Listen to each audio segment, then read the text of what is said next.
60 cèntims per metre quadrat. Aquesta és la quantitat que Red Eléctrica està disposada a pagar als propietaris dels terrenys que seran expropiats perquè hi passi la línia de molt alta tensió.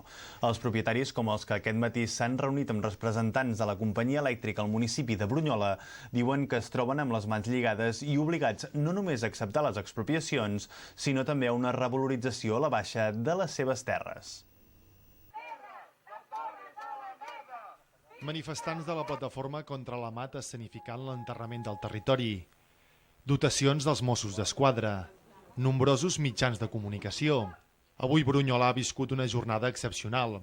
I és que a la vila s'ha celebrat la signatura de l'acte prèvia de les expropiacions de la mat.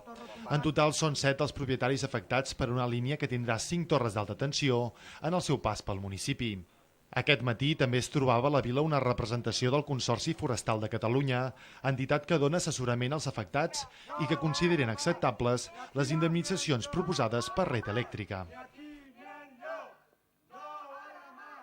Però de moment els propietaris no tenen cap altra solució que acceptar que està passant per la seva finca i mirar de fer presència a l'acte prèvia, al·legar totes les afectacions possibles que hi hagi a la finca, que constin a l'acte i a partir d'aquí, el dia que es facin les valoracions, ja veurem quin és l'import que se'ls ha de pagar o que no se'ls ha de pagar. Que si no estem d'acord amb un preu inicial que els estan ofertant, que és un preu molt baix, molt baix, i aquí entrem que això sí que no pot ser. Estem parlant de 0,6 euros metre quadrat d'afectació de bosc. Un dels propietaris afectats és Francesc Garriga, que ha explicat als mitjans de comunicació com la mat ha troncat els seus plans de construir una casa per a la seva filla. I és que instal·laran una torre d'alta tensió just al costat d'on volia construir l'edificació. Si no, vinc perquè estic convocat i a partir d'aquí veurem el que hi ha.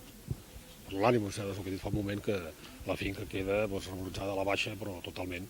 I més tinguent una torre a prop d'un lloc en què és una situació privilegiada perquè si volia fer una casa a la meva filla o sempre comentava, m'hi faré una casa, però esclar, si la torre és aquí, on tenim la torre de l'església i la casa és aquí, doncs ja queda tot desfet. La reunió entre Red Eléctrica i els propietaris, que estava convocada per a les 11 del matí, s'ha celebrat amb una hora de retard, ja que s'ha hagut d'esperar que arribés una furgoneta per tenir un lloc on reunir-se.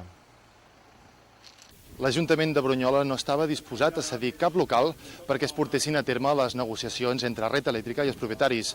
Per aquest motiu, la companyia elèctrica ha llogat una furgoneta i l'ha portat fins aquí, i aquí dins és on es portaran a terme les negociacions.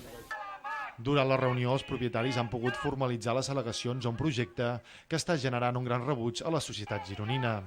Demà està previst que representants de la companyia elèctrica es reuneixin amb propietaris de terrenys de la vila d'Anglès per continuar amb el procés d'expropiació.